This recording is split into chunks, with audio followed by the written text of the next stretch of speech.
네, 안녕하세요. 소개받은 종양내과 임재윤입니다. 네, 여기 오늘 발표 제목에서 아실 수 있듯이 저는 항암 약물 치료에 대해서 말씀을 드릴 거고요. 종양내과가 일단 무슨 일을 하는 과이냐면은 내과 선생님은, 그러니까 소화기 내과 선생님은 내시경도 하시고 위암을 진단을 주로 하시고요.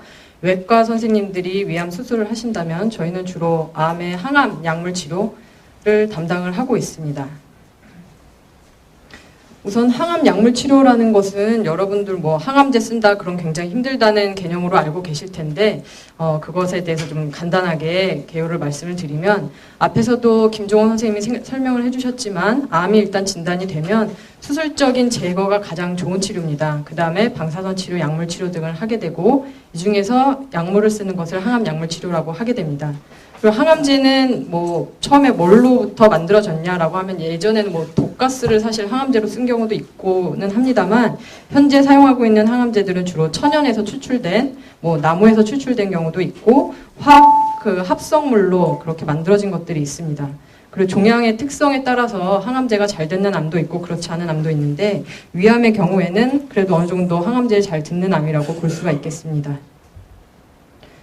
항암제라는 것 자체가 독성이 강하다는 걸로 이제 일반적으로 알고 계실 텐데요.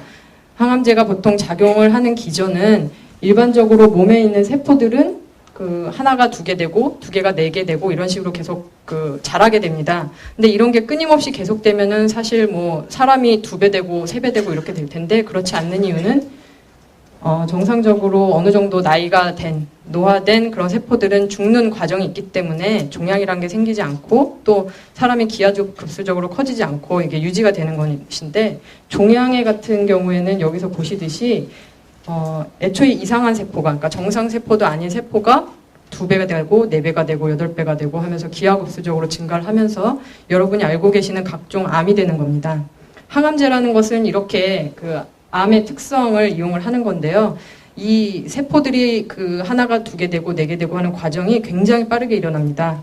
근데 항암제는 이러한 세포의 복제, 뭐 이런 분화 과정에 영향을 주면서 일반 세포보다는 종양세포에 좀 더 영향을 줘서 결국 항암 효과를 나타나게 되는 거고, 그렇지만 항암제를 쓰시는 분들이 느낄 수 있는 부작용도 많이 있는데 그 이유는 정상세포 중에서도 우리 몸에서 좀 빠르게 분열하는 세포들이 있습니다.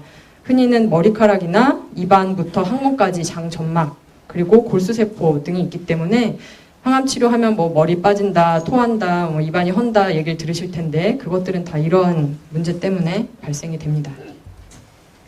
위암에서 항암약물 치료를 시행하는 경우는 바로 앞에서도 설명을 해주셨어요. 그래서 완치적으로 수술을 하고 나서 미세 암세포, 보이지 않는 암세포가 있을 수 있기 때문에 또 재발을 방지하기 위해서 약물 치료를 추가적으로 시행하는 경우가 있고 수술을 바로 시행하기 어려운 경우에도 시행을 하고 또 간혹 완치가 된 후에도 재발을 하는 경우가 있습니다. 그럴 때도 수술이 다시 불가능한 경우에는 항암 치료를 시행을 하게 됩니다. 여기 계신 분들 중에 사실 항암제에 대한 지식이 굳이 필요하지 않으신 분들도 있으실 텐데요. 짧게 이런 위암과 관련된 항암 치료에 대해서 또 좀 말씀을 드려야 되기 때문에 저희는 주로 주사 항암제를 일반적으로 생각을 하실 텐데요. 그거는 맞고요. 거기다 추가적으로 요즘은 먹을 수 있는 항암제도 나와 있습니다. 이러한 약제들을 단독으로 쓰기도 하고 또 2개, 3개 섞어서 같이 사용을 하기도 합니다. 앞에서도 표적치료제라는 거에 대해서 짧게 설명을 해주셨는데요. 표적치료제는 아까 관역을 향해서 쏘는 활처럼 딱 그 표적을 향해서 작용을 하는 약제라고 생각을 하시면 되는데 종양세포 자체가 일반 정상세포와는 다른 특징이 있습니다. 이상한 성장 인자를 막 내보낸다든가 이러한 것을 이제 표적으로 삼아서 그것을 공격하는 약제를 만든 게 바로 표적치료제의 개념입니다.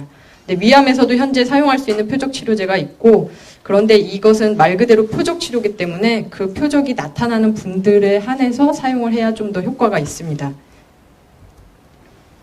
그럼 항암 치료를 받고 계신 분들이라면 도움이 될 것 같은데 그와 관련해서 궁금하신 점들에 대해서 간략하게 소개를 좀 드리겠습니다. 항암 치료 보통 시작을 하면 얼마나 받아야 되는지 많이 물으시는데요. 항암제 투여하는 이유에 따라서 그 기간이 다양합니다.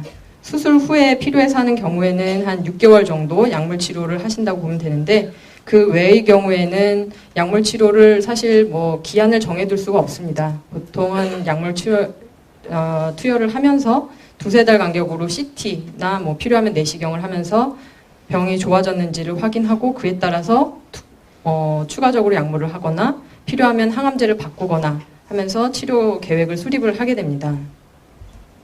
항암제 선택은 아까도 앞에서 뭐 주사제가 있고 먹는 게 있고 표적치료제가 있다고 말씀을 드렸는데, 기본적으로 전 세계적인 위암 환자들을 대상으로 임상 시험을 이미 많이 시행이 됐습니다. 그거에 따라서 효과, 안전성 면에서 가장 적절한 약제가 선택이 됩니다. 그리고 추가적으로 표적치료제 같은 경우에는 아까도 말씀드린 것 같이 주로는 그 특이 유전자 발현과 관련이 있는데요. 이것을 검사해서 나오시는 경우에 사용을 하실 수가 있습니다. 항암제를 투여하기 전에는 우리 몸이 항암제를 견딜 수 있는지 먼저 좀 확인을 해야 되기 때문에 기본적으로 혈액 검사, 필요하면 엑스레이 이런 검사를 하게 되고, 지금 뭐 항암 치료 중이신 분이 있다면 뭐 매번 병원에 올 때마다 왜 이렇게 피를 많이 뽑나 이렇게 생각을 하실 수가 있는데, 항암제가 특징적으로 뭐 골수나 또 콩팥 기능, 간 기능 등이 문제가 있을 때는 사용을 하면 안 되게 돼 있기 때문에 그런 검사를 시행을 하게 됩니다. 그리고 항암 치료가 너무 힘들어서 하기 전부터 굉장히 겁을 내시는 분들이 많습니다. 근데 점차로 이전에 비해서는 약제 부작용이 감소된 항암제들이 점차 나오고 있고, 뭐 예전 같으면은 무조건 머리 다 빠지는 항암제밖에 없었다 하면 요즘은 머리가 빠지지 않는 그런 항암제도 나와 있습니다. 그리고 여러 발생 가능한 부작용들에 대해서 완화시킬 수 있는 요법이 점차 발전을 하고 있고, 무엇보다 환자분이 견딜 수 있을 만한 정도로 진행을 하는 것이지, 저희가 뭐 환자분의 그런 컨디션을 무시하고 진행을 하지는 못합니다. 여기 보시다시피 뭐 항암제 치료하면 기운 없고 어지럽고 메스껍고 뭐 밥 먹기 싫고 머리 빠지고 빈혈 있고 백혈구 감소 뭐 이게 다 생긴다는 건 아니고 이런 가능성들이 있는데, 이런 것들 모두 예방을 하거나 조절을 하실 수가 있습니다. 그리고 항암제를 이제 투여를 하면 우리 몸에서는 여러 변화가 생기는데요. 여기 그림에서는 2주에 한 번씩 항암 치료를 맞는 경우에 대해서 좀 보여드리고 있는데, 1일째 항암제에 들어가는 경우에는 처음에는 이제 뭐 정상적으로 뭐 괜찮습니다. 근데 점차적으로 한 3, 4일 지나면서 환자분이 입맛이 없고 몸이 힘들고, 그 다음 좀 지나면은 백혈구도 떨어져서 뭐 감기가 잘 걸릴 수도 있고, 감기 걸린 사람이 폐렴도 잘 생길 수 있게 그렇게 면역력이 좀 떨어지게 됩니다. 그러다가 점차로 몸이 회복이 되면서 다음 약물 치료 맞을 때쯤이 되면 어느 정도 많이 회복이 돼서 오시는 거죠. 항암제 투여는 꼭 입원을 해서 해야 했다는 것은 아닙니다. 앞에서 보셨듯이 뭐 경구 항암제를 투여하는 경우에는 굳이 입원 안 하셔도 되고, 주사 항암제를 쓰는 경우에라도 이게 뭐 사진이 어느 부위인지 좀 애매해 보일 수가 있는데, 왼쪽 어깨 쪽지 쪽을 찍은 사진이에요. 이쪽이 목이고, 그래서 이렇게 가슴 쪽에 항암제를 투여할 수 있는 이런 중심 정맥관이라고 이런 걸 삽입을 하게 됩니다. 그리고 거기를 통해서 이렇게 튜브에 약을 넣어서 이쪽으로 직접 연결을 해서 항암제를 이렇게 차고 다니는 이런 식으로도 할 수가 있고, 그래서 집에 가셔서도 항암제 투여가 가능하게 된 상태입니다. 항암제 투여 스케줄은 굉장히 다양합니다. 약제 종류에 따라서 다양하기 때문에 여기서 뭐 어떻게 설명을 드린다고 답이 나오는 게 아니라 개인차가 많으셔서 그거는 이제 주치의분이 알려주시는 대로 알고 계시면 되고요. 기본적으로 저희가 위암에서 많이 쓰는 항암제 같은 경우에는 2박 3일 주사제를 사용하는 경우가 많습니다. 그리고 2주 간격으로. 그러한 경우에 오늘이 5월 19일인데 오늘부터 한 2박 3일 주사 맞으시게 된다면 그 맞으신 첫날을 기준으로 2주가 지나서 6월 2일 날 2차 약물이 들어가고, 그 다음 2주인 16일 날 3차 약물이 들어가는 이런 식의 스케줄이 됩니다. 항암제 비용은 기본적으로는 그 보험 적용이나 이런 게 대부분 다 되기 때문에 큰 비용이 들지가 않습니다. 근데 수술 후에 보조적으로 하는 경우에 그 항암제 일부에 보험 적용이 되지 않는 경우가 있고, 표적 치료제 같은 경우는 효과는 입증이 충분히 돼 있는데 아직 그 보험공단에서 그 비용을 감당을 못해서 보험을 안 해주고 있는 경우가 있는데, 이걸 사용하게 되면 비용이 좀 많이 드는 경우가 있습니다. 그리고 저희가 사실 질문을 많이 받는 거는 먹는 것에 대한 질문을 굉장히 많이 받습니다. 그래서 항암 치료 받을 때 무엇을 먹는 게 좋은지, 뭐 흔히 듣기로는 뭐 개고기 먹어도 되냐, 뭐 그런 것부터 시작해서 각종 버섯이며 이런 걸 얘기하시는 분들이 많은데요. 조금 헷갈리실 수가 있는 게 암을 예방하기 위한 식품하고 항암 치료 중인 경우에 사용하는 식품은 좀 다르다고 보셔야 됩니다. 그래서 흔히 여러분들이 알고 계시는 몸에 좋다 뭐 이런 거는 병이 없으신 분들인 경우에 그냥 뭐 몸에 좋다고 알려져 있는 경우가 대부분이고, 위암 치료, 그것도 항암 치료를 하고 계신 중에는 좀 다르다고 생각을 하셔야 됩니다. 기본적으로 항암 치료를 하시는 중에는 사실 음식을 굳이 가리실 건 없습니다. 기본적으로 뭐 짜고 맵고 타고 그런 음식은 안 좋은 건 아실 텐데, 그거는 조금 뭐 배제를 한다 하더라도 대부분 그냥 충분히 드실 수 있는 대로, 야채, 과일은 당연히 좋으니까 많이 드시고, 그리고 뭐 고기도 잘 드시고, 그렇게 본인이 원하시는 것을 양껏 드시는 게 좋고요. 단지 항암 치료 때문에 면역력이라는 게 저하가 될 수가 있어서 이게 여기 드시라고도 나온 거긴 합니다만 주의하실 필요가 있어서 여기 그림이 나와 있는데, 야채나 과일 같은 거는 많이 드시면 좋은데 단지 좀 이렇게 깨끗하게 씻어서, 날로 드시는 음식이 대부분이기 때문에 깨끗하게 씻어서 좀 드셔야 되고, 생선, 회 같은 경우에는 뭐 자기도 모르게 기생충 감염이나 다른 그 탈이 날 수가 있기 때문에 좀 주의를 하셔야 됩니다.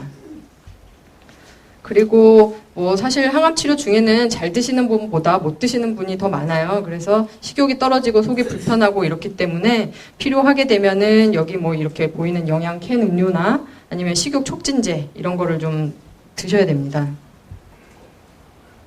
이거는 뭐 조금 다른 얘기이기도 합니다만, 완치 후에도 재발이 돼서 뭐 항암 치료를 받으시는 분들이 있긴 있는데요. 그럼 왜 재발이 되는지 뭐 궁금하실 수가 있는데, 이것은 모든 암의 특징이라고 볼 수가 있겠습니다. 그래서 초기에 완치적인 치료가 잘 되었다고 해도 모든 암은 다 재발할 가능성이 있습니다.